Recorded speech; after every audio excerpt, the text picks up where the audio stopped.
আসসালামু আলাইকুম এভরিওয়ান, কেমন আছেন সবাই?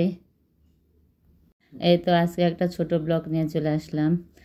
আর কালকে তো নতুন বছর 12টার পরেই হয়েছে। হ্যাপি নিউ ইয়ার সবাইকে। তো ভাবলাম 31 তারিখে সবাই মিলে একটু বাইরে খাওয়া দাওয়া করি। তো আমার ছোট ভাইটা যায়নি। তো আমরা ফ্যামিলিতে আমরা 4জনেই চলে গেছি। আমার ছোট ভাইটা বাসায় ছিল। তো যাই হোক, চলে আসলাম একটা রেস্টুরেন্টে। তো রেস্টুরেন্টটা অনেক সুন্দর ছিল, পরিপাটি সাজানো গোছানো, খুব ভালো লাগলো। আর আমার মেয়ে তো অন্য কিছু খাবে না, বলছে আমি চিকেন বার্গার খাবো।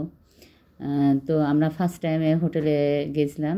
তো অনেক সুন্দর, পরিবেশটাও মাশাআল্লাহ অনেক সুন্দর, এবং খাবারগুলো আমাকে বিশেষ করে বার্গারটা অনেক ভালো লেগেছে, চিকেন চাপটা। তো যাই হোক, বার্গারটা গরম ছিল, ওই জন্য আমি বলছি একটু আস্তে আস্তে করো। তো পরে একটু ঠান্ডা হওয়ার পরে সেই ইয়াটা করে ছিঁড়ে খাচ্ছে। ও তো পোড়াটা এত বড় মোটা খেতে পারবে না, তো ওরা তো পিস অর্ধেক করে দিয়েছিল আর কি, যেহেতু ছোটো বাচ্চা। তো সে খেয়ে খুব মজা পেয়েছে।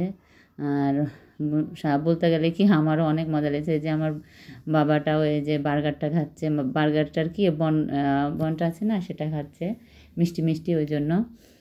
ও তো চিকেন খেতে পারে না, এত শক্ত। আর এই তো আমাদের খাবার চলে আসছে, চিকেন চাপ, সালাদ, আর হচ্ছে যে প্লেন নান।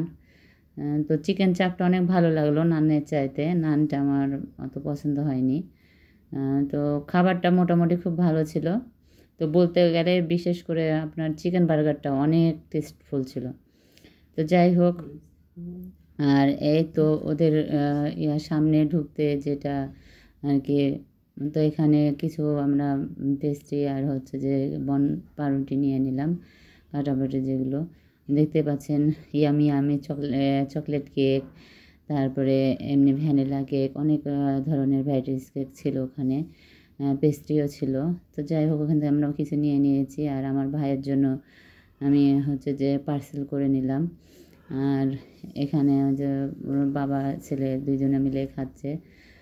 ছেলে তো খায় না, খালি দুষ্টামি করে। আর আমার মেয়ে তো পুরাটা বার্গার খেতে পারে না। আর আমার ভাইয়ের জন্য আমি পার্সেল করে নিলাম, যেহেতু আমার সঙ্গে যায়নি।